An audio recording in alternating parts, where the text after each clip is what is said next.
P&G's downtown Cincinnati headquarters is back open, but the former employee at the center of yesterday's closure has not been criminally charged. Because of that, we are not naming him.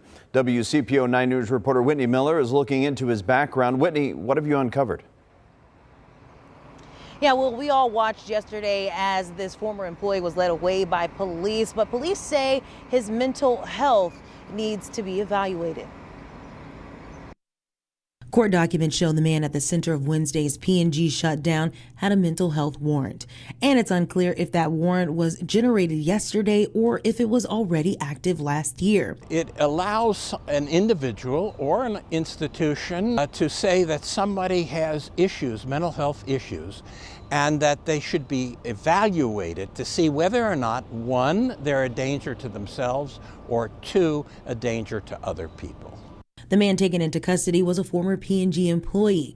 His threats led to P&G closing its downtown office on Wednesday. We dug into the history of the man involved. We found 8 incident reports where police were called to his home in Covington between February and May of this year. In one call, police warned that the suspect was flagged for officer safety. In another, he stated that he was going to kill the police. A call from April revealed a court refused an order to confiscate weapons. In March of 2021, police were called to his home in Edgewood for a domestic property dispute. When officers arrived, the man told them if they approached the house, officers would die.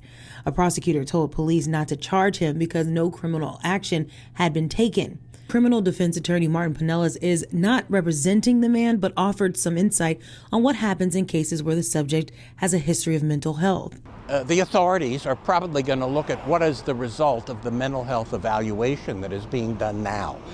And depending on that evaluation, a determination of whether he will or will not be charged, and if he is going to be charged, what he would be charged with. Pinella says he's represented a client in the past who's made similar threats, and ultimately that person was found not guilty by reason of insanity. Prison or treatment.